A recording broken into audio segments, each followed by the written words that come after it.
the hour everyone was waiting for, right? Okay. I was just enjoying the weather outside while you're all inside.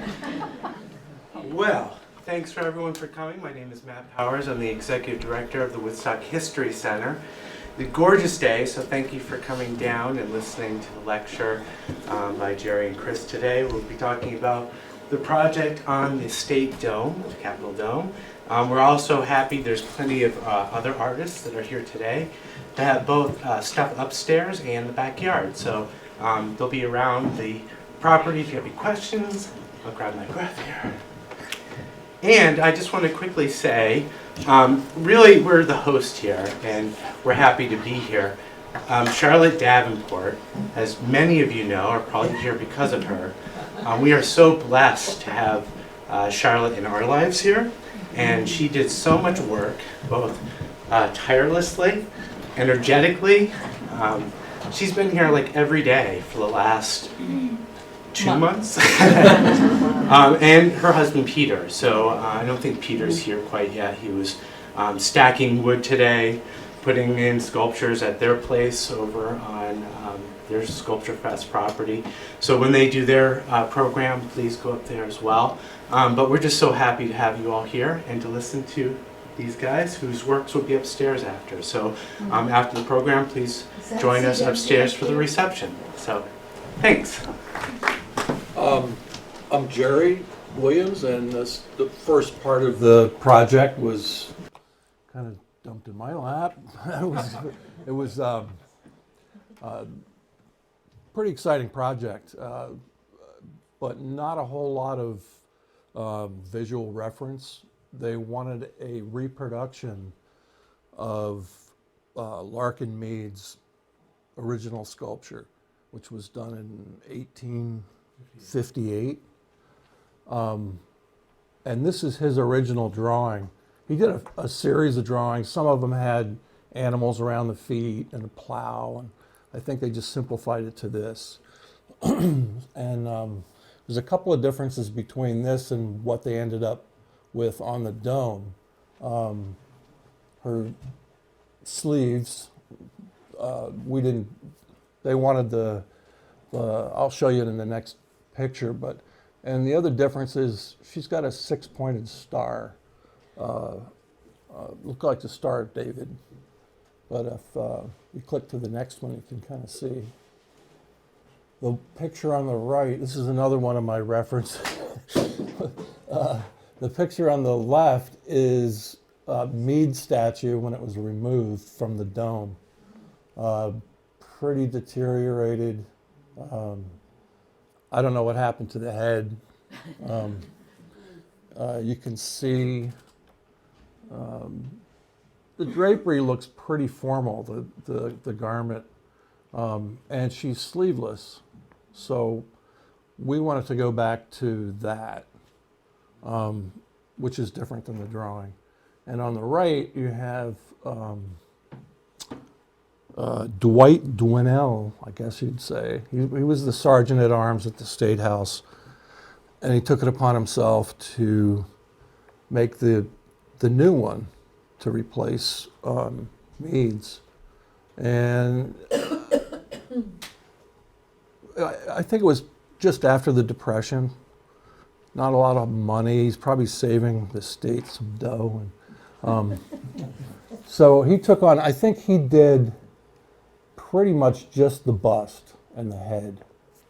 And then another a carver that he hired, a wood carver, or no, actually two of the state guys did the rest of the body. And there's a difference. You can see the star there. It's a 5-pointed star, but it's inverted. It's upside down. That caused a little problem too. It was sort of a kind of an occult symbol to some people, and they didn't quite know what to do with that. So, and the other one was too much of like a Star of David shape. So something new for that. Little subtleties. It's basically a mask. He didn't know a whole lot about sculpture and how to put together a human face, but it's classic folk art.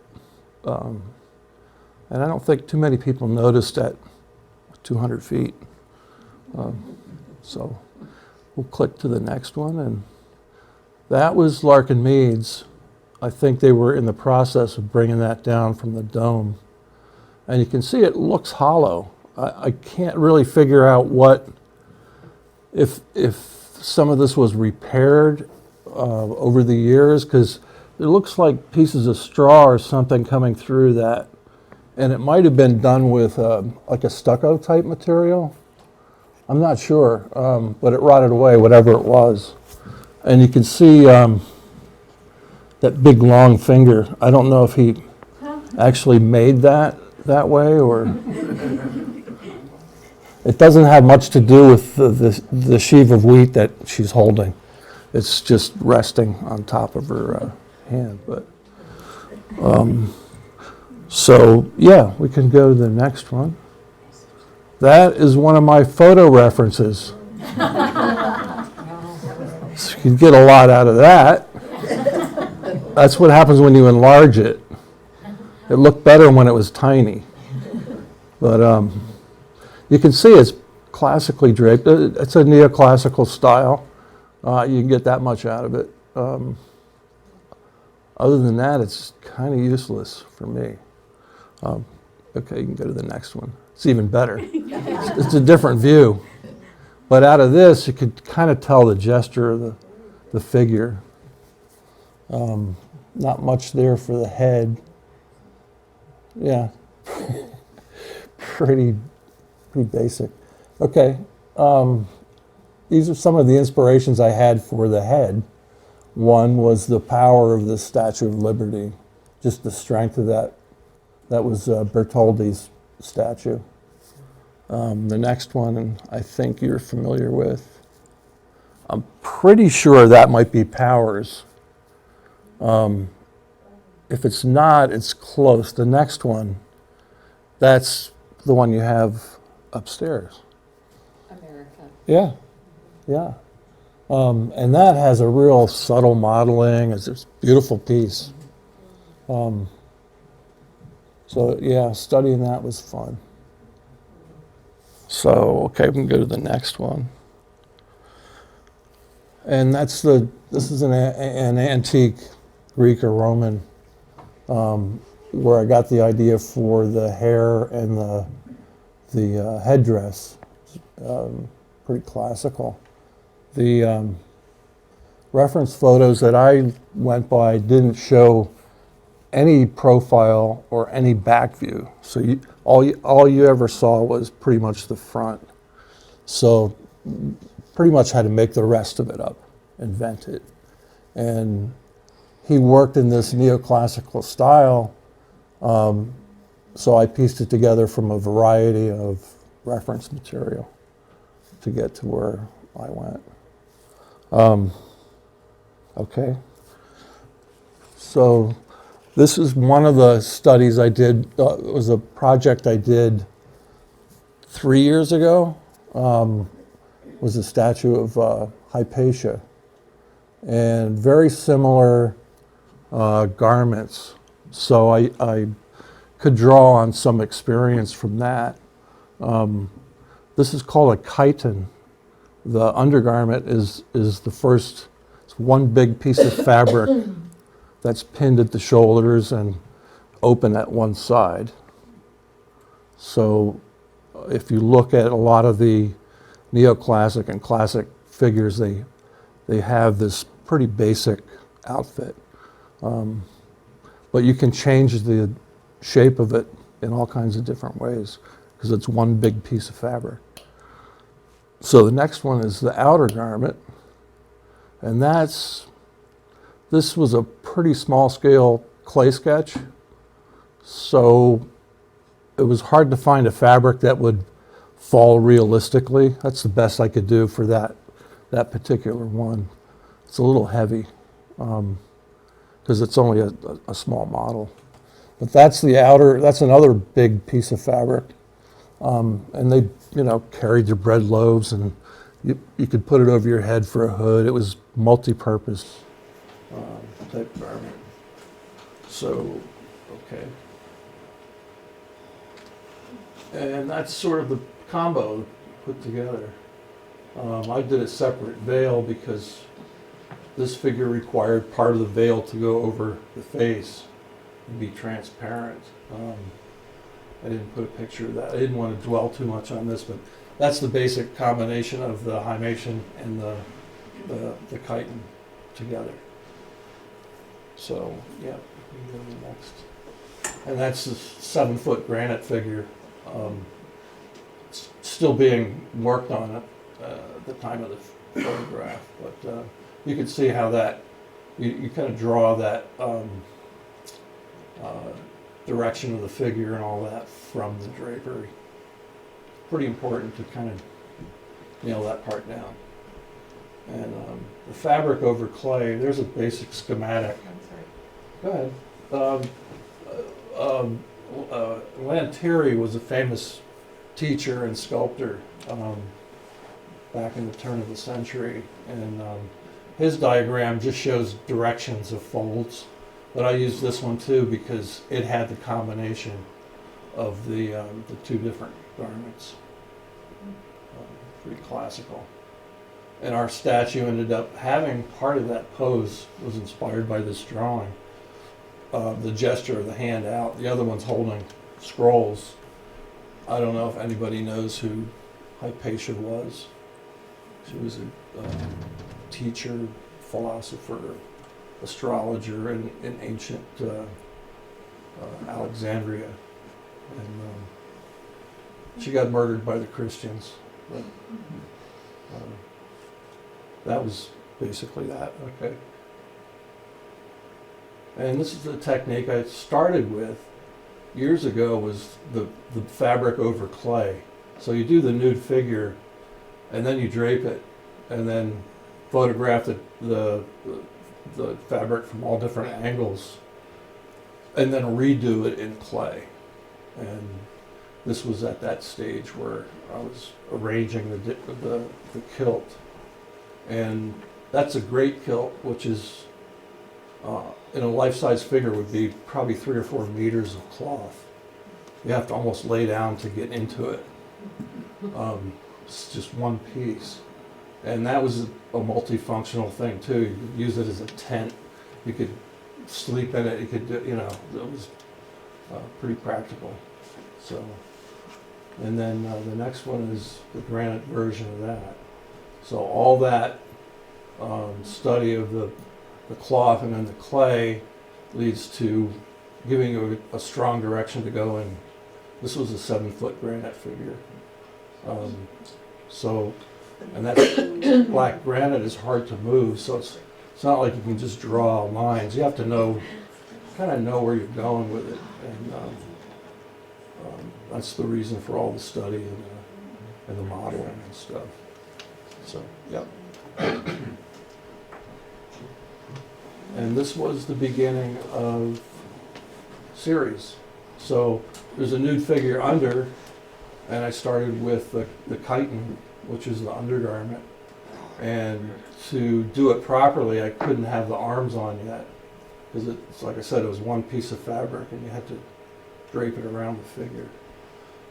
And then just playing with the arrangement until it was something that I liked, and then I moved on to the next one. And that's the himation, which is the big outer cloak. And that's usually worn over the shoulder, but with Mead's statue, this was a closer arrangement to his original. So playing with that, same idea, finished the undergarment in clay and then wrapped the outer garment over that, photographed it, and then that led to the next one. So that's the finished clay with the arms, the wheat, and the scroll. And the two different colors is one is oil clay and the figure is like a ceramic water clay. So that was a 42 inches, which was our quarter scale. And then the next one is the plaster working model. So from there, it could be scanned 3-dimensionally, and Chris could bang on it, write on it, chip it, roll it. You need to have it in a hard material to do the measurements from. So this was done in a really hard plaster, like a polymer plaster mix. It's completely hollow, probably only weight. Well, the one upstairs is a copy of this. And then the last one is the original 1938 version that they took off the dome, completely waterlogged, I guess. And that was too bad I didn't get a figure. There's a person sitting next to it over here to give you an idea of the scale, but I just wanted to put them in the same kind of position to see how well we did. if we made any improvements. The bar was low, but you went again. Yeah, I think we gave her an upgrade.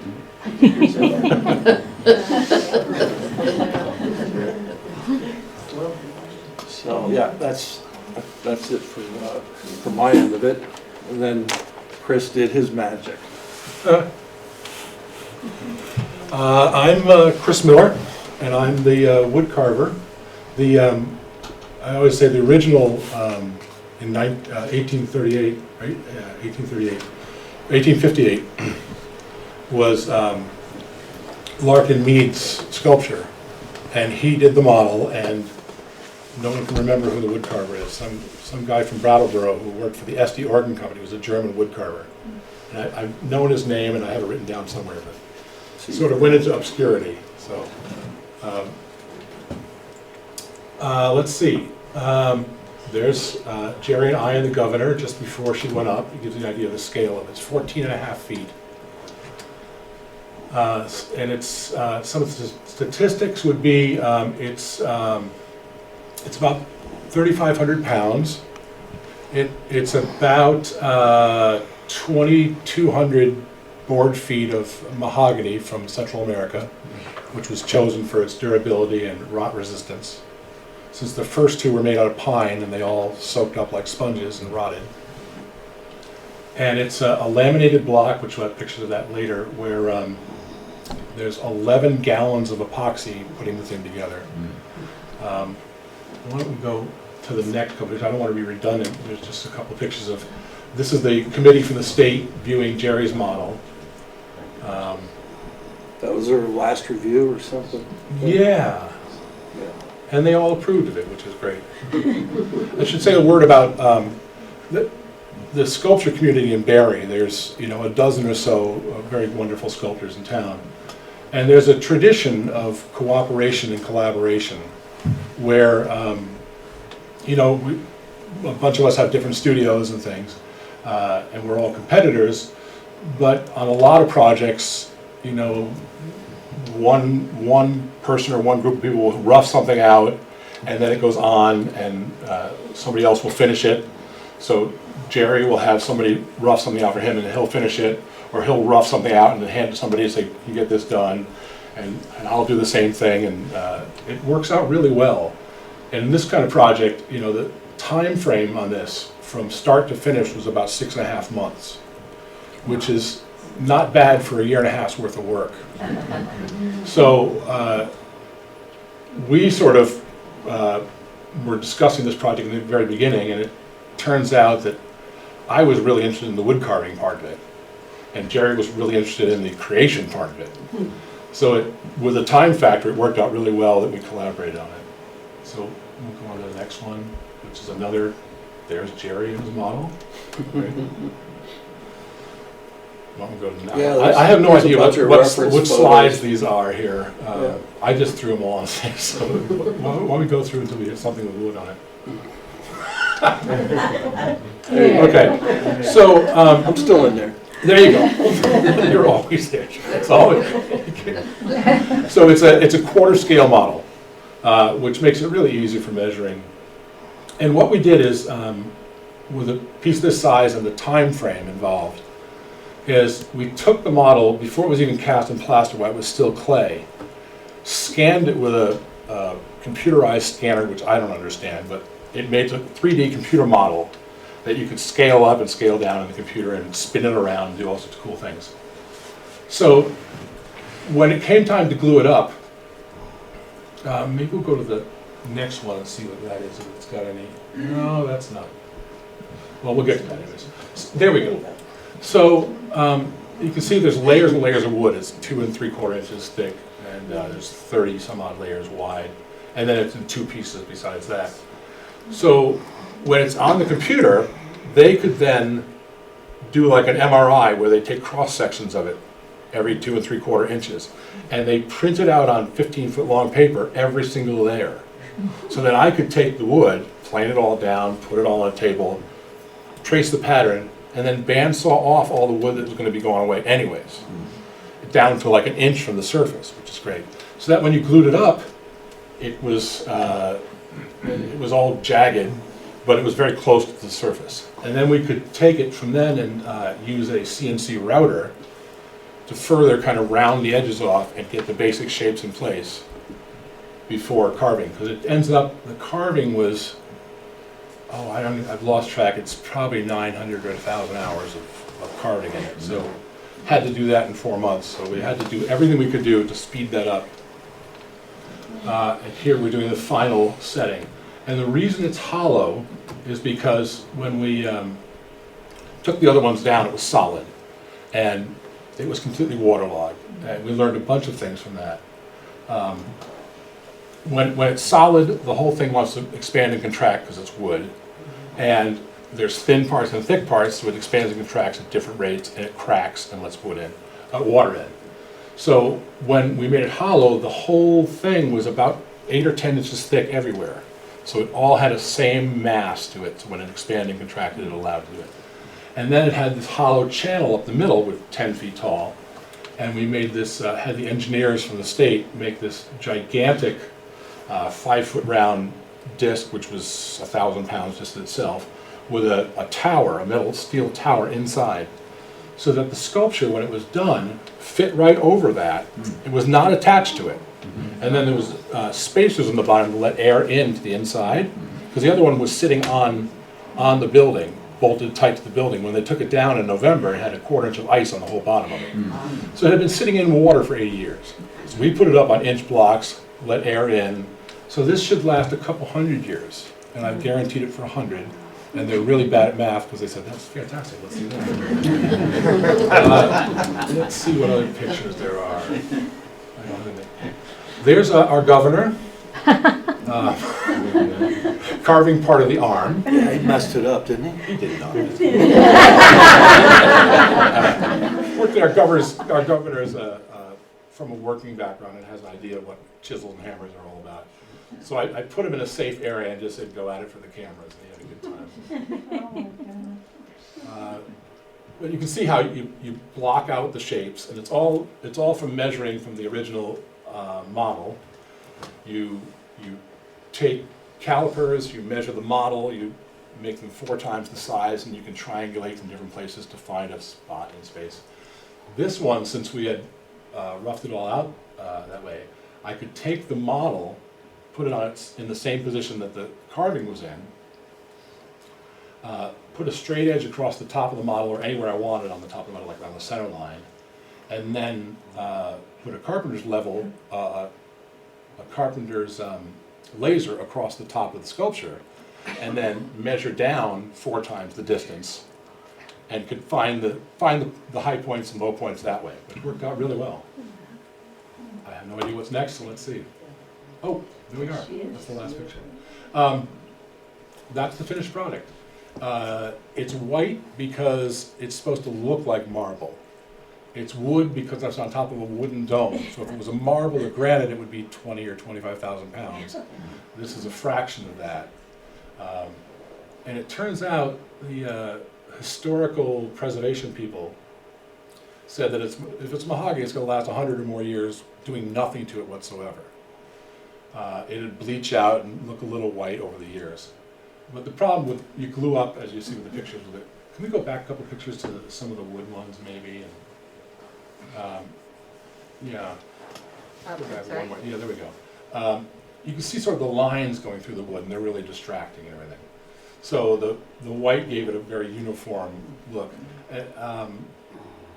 And we had to put a finish on it because the wood would hold up, but the epoxy deteriorates with UVs. So you have to cover the epoxy and cover the wood and everything. So it ends up being, we tried 15 or 20 different kinds of oil stains and paints and epoxy paints and all different things. And it ends up that anytime you put a really hard finish on it, like a boat epoxy or something, which we originally had thought we'd do, that's really good at keeping water out until it doesn't. And then, 10 or 15 or 20 years down the line, it develops cracks, and then it keeps the water in. So they wanted to have the least amount of finish on it possible to have it still have a nice white look. So it's Sherwin-Williams white deck stain. It's a water-based deck stain. We tried everything. Believe me, we tried everything. I imported oil stains from Europe and all different things. And it turns out that's the right thing, because the oil ones were repelled by the epoxy. There's a lot of problems with it. Plus, when it wears, stain wears thin, you can wire brush it off. Yeah.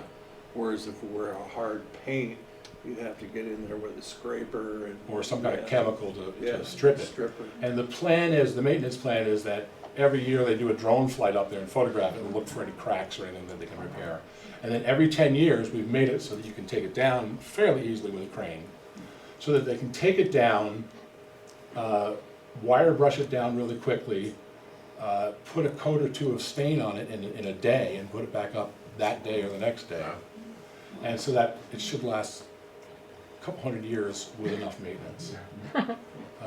One of the things I noticed in Jerry's thing, if we can go to the last one, I think, where it's on the building, and you can see the headband. The headband's in 3 pieces like Jerry designed. And at the last minute, after they had spent $200,000 gold leafing the building, we decided we could spend another $40 in gold leaf and do the headband in gold and with a star on the front. Just 'cause it was just something that would catch the light, not be overpowering things. And that worked out great, because as you saw in Jerry's picture, the headband was in 3 sections.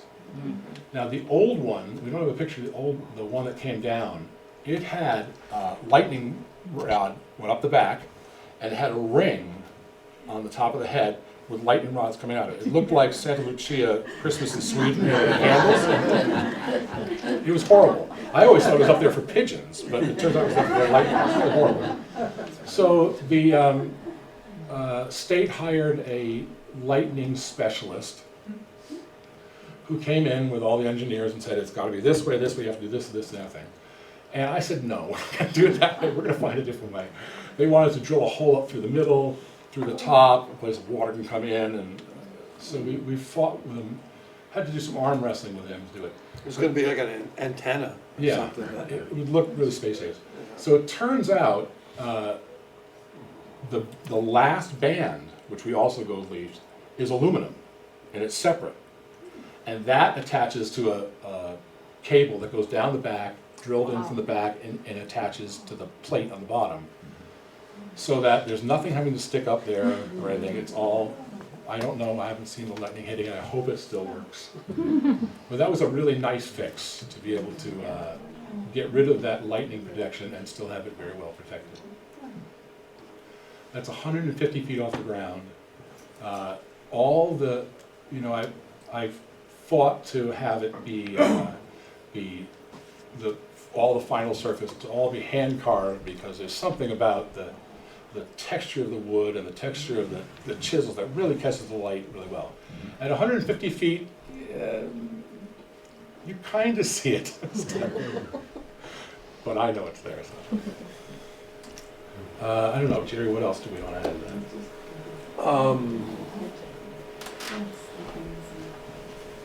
I can't think of anything right this second. I'd like to open it up for questions, so if anybody has anything to ask about, sure. Yeah, how did you deal with the star in the front for the final? It ended up being, well, it was, we wanted to go back to the 6-pointed, but they didn't want the Star of David for some controversial, I don't know. So I found a star, and it looked like a navigation star. It was still six-pointed, but instead of a triangle and an inverted triangle like the Star of David, it was more like a Mercedes symbol and an inverted. So the stars went, you know, like this instead of straight across, and it still had the 6 points. So you can see that, yeah, once you pass that around, that gives you the idea of the way the star. But that took looks about a up week close. to resolve. So that's A lot what of it looks committee like. stuff. Oh, here's the star. Yeah. We're gonna pass it. Do you have a close-up of the head? Hmm? Do you have a close-up of the head You know, I did, and in the book? I don't, In I didn't have it in the, the on the slides. book that's though. being passed around, there should be a close-up of that.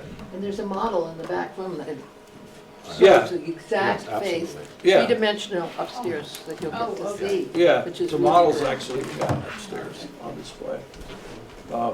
We redid, I think I did the head maybe 3 times.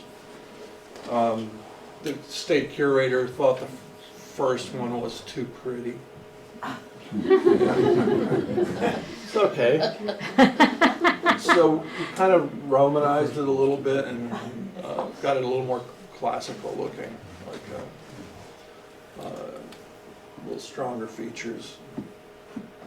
The state was so concerned about it because the one that came down, which was sort of a cartoon version of it maybe, they're calling it a folk art version, which was not very professionally done. They were so concerned about the look out of it, they wanted a full-size face in wood carved that they could approve before the final one was done. So there are 2 faces. One of them's at the Granite Museum in Barrie right now. Scaled it up 4 times, carved it all out, put a finish on it, and then they approved it. They made a couple of little tiny changes that didn't need to happen, but they liked to make changes. You know, could you move the eyelid up just to have a part in it? It was all great, which was really good because one, it gave me a practice one to do before the final one, which was nice. Also, when you're scaling it up, 1/4 inch or quarter scale the thing, you have to do all that measuring and things. And I had the final one there, so I could put them side by side, take a little pointing device, go from one to the other, find the exact spot on both of them. And so the second one went much faster because of that. It was all good. Do you know where the black granite came from? South Africa. Yeah. South Africa. Sometimes we get it from Asia, China. And I think the US has a domestic black, but it's got white clouds in it. It's not a jet black. That's from Pennsylvania or Virginia. Yeah, from Pennsylvania. Yeah, yeah. Joni? Yeah, I have a statement and then a question, Chris. I was sent a photograph from a cemetery in Bedford, Pennsylvania, and that original face, they were almost identical. I still have it on my computer someplace. And Chris, those wood chips are so beautiful. What did you do? Interesting thing enough, one of the parts of our proposal to the state, and one of the things I think that made them like us even more than they already liked us, is because we'd say we'd keep this project open to the public, since it's a once-in-a-lifetime thing. So people could come into Jerry's shop, watch him making the statue from scratch, and then for the carving part, we needed a big space, so I was able to use the Granite Museum in Barrie, which is a big public building, lots of parking. So busloads of kids came in from Rutland and Brattleboro and different places. We had 4,000 or 5,000 people come through and watch it, and sweep the floor up and take the chips and put them in a thing and label them unique and, you know, curated chips. And, you know, we probably could have filled 5 or 6 50-gallon drums with chips, and 90% of them went out to people. Most of them were signed. Oh, you gave them away as People, and souvenirs. they gave them to their kids, the grandchildren for Christmas things, so they could have a chip. All the school kids came in, so they all have a little chip of this thing that went with it. And when we installed it in December, we had a big bin of it there, and anybody who didn't already have wood chips, and some went into the fire. That was a really nice part to get But also the the chocolate, public the involved. chocolate pops. Oh, well, that, don't get I started. know, but it's funny. Yeah. No, it's not. Oh, okay. You can take that We one. want to hear the bad stuff too. I'll take a question. I want to know how you landed the commission.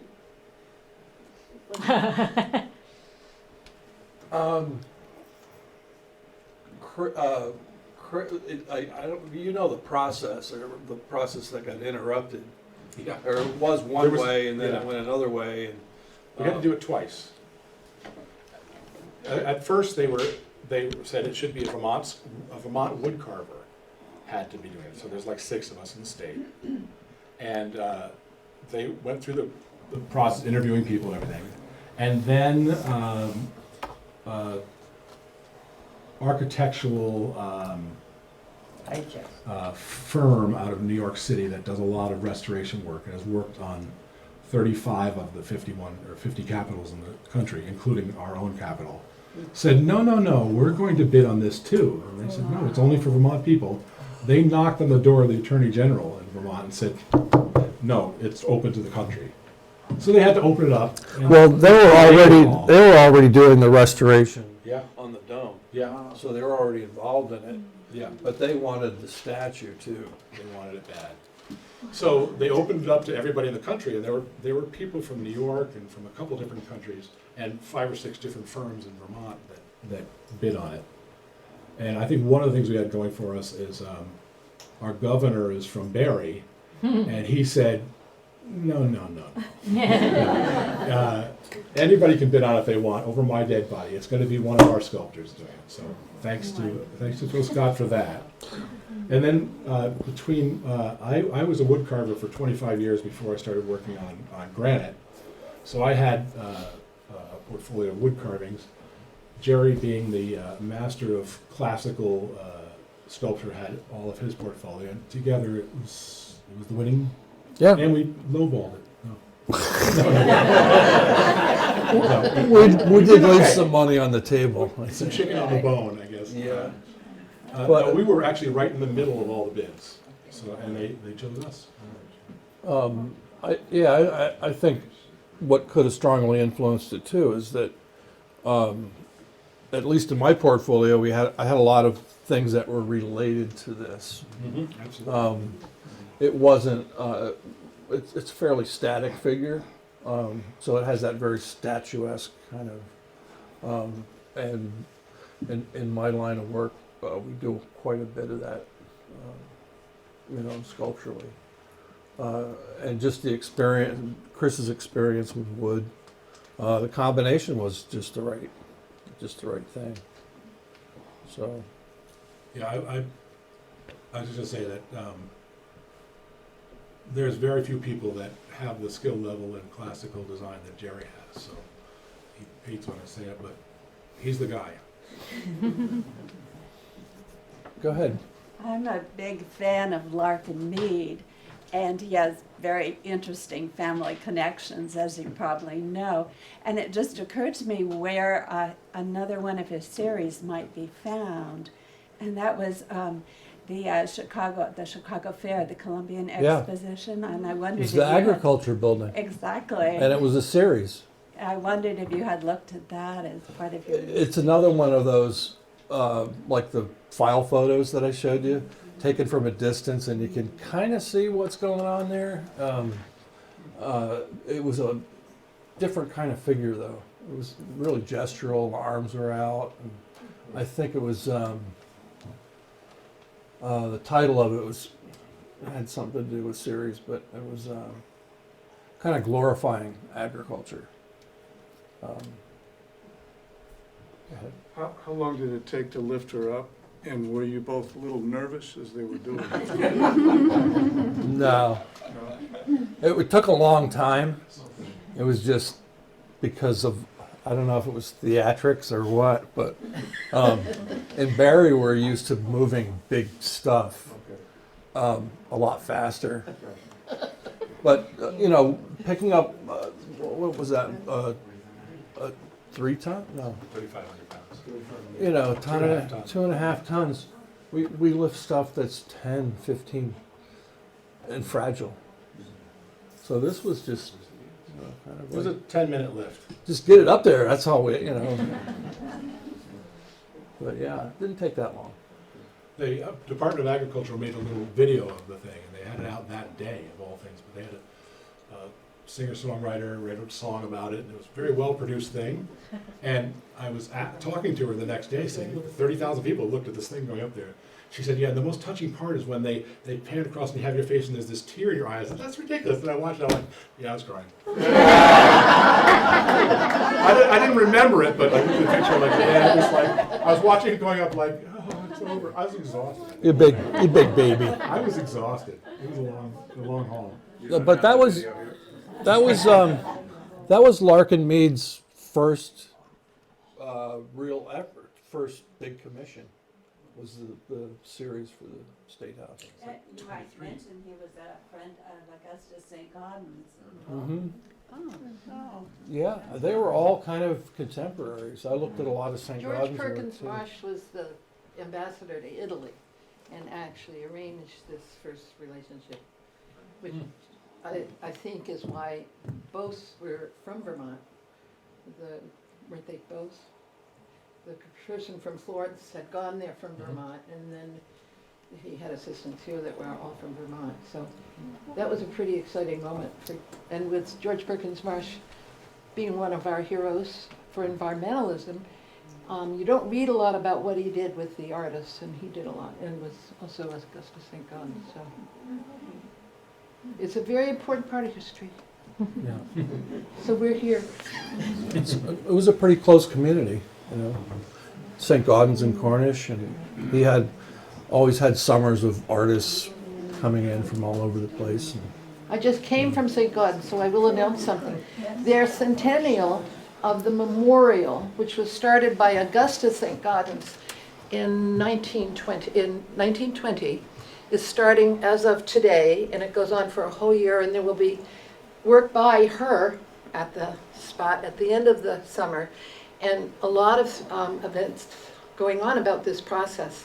The St. Gaudens Medal was given last night to the Runner Library at Dartmouth, and a lot of us, you would know, and other people who've done research on this particular period are really lucky that we have that place, because so much information would have been lost without that asset over at Dartmouth.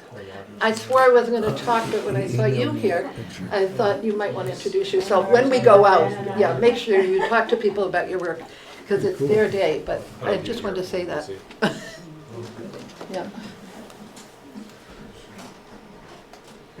Anything else? Anything mysterious we need to solve? Look at the work, see your piece.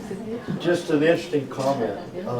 Where I worked, the 1938 one came in the door, and the day before the ceremony, it went 2 hours before they closed. It went back out the door again. It's been pretty interesting to be that close to the work of 1938, but your comments are so true. It is pretty much the folk art of Vermont that produced it, and in comparison, your work's really beautiful. So. When I saw it, I was stunned. Yeah. Because I'd never seen it close up. Yeah. And I knew it wasn't quite there when you could see from a distance, but seeing it close up was like, wow.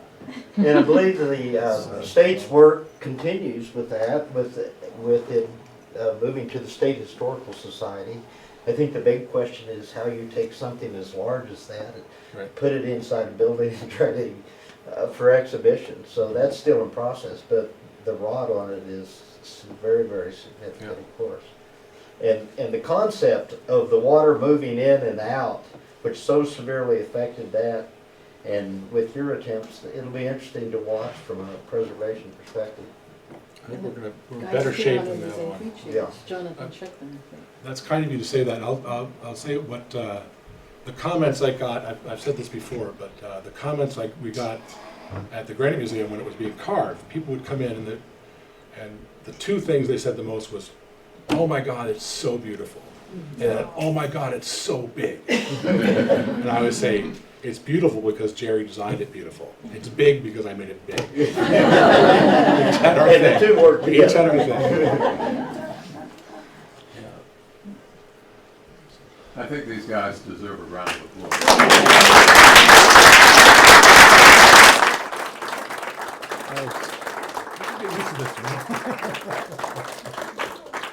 Carrie had a I question. just have a process question, Chris. When you were carving such a big thing, you know, getting away from your work to see it as a whole, were you ever able to lift it up and Yes. step away and Yes, then yes, drop yes, it yes. down? Yes. And we didn't have to build scaffolding to do it. Mhm. Fortunately, the state had a whole group of steel engineers building the scaffolding and everything for the building. And they're just the most amazing guys in the world. They, you know, the people that just can picture something, know what the problem is, fix it. Do it. So they came in and they're like, well, how are we gonna move this thing when we move it and put the infrastructure inside and everything? I said, well, he said, well, what if he walked around for a couple minutes, he goes, what if I built you a thing that, he gets his tape measure, and it'll hold the bottom of it, but then you could use the crane thing and lift it up very safely with just one person pressing a button, tip it back down, put it at different angles, and when you get up, you could spin it around. Wow. You're kidding. And he goes, yeah, I'll have it for you in 2 days. And, you know, it's $10,000 worth of engineering, and they just showed up with it. And we put it on there, and it just made, you know, most of it was carved down because I was directly off the model, and the model was in the same position. But then That you was have to- frustrating because Chris would say, "Come on over," and I'd take a look, do a little consulting. I'm like, climb up on a ladder, look at it. Chris, I don't know what I'm looking at. Get it upright at some point, and we'll take a look. But then you can tip it up, look at it, climb around a ladder, make all the measurements and marks you want, bring it down to a manageable level to work on it, and then up and down many times a day. And for the last month and a half, that was the process, and that worked out really, really well. Yeah. Well, thank you all for coming today. As mentioned before, we do have their work upstairs. You're welcome to see it up in our gallery. We also have refreshments and lots of wonderful sculpture outside. So please go upstairs and enjoy.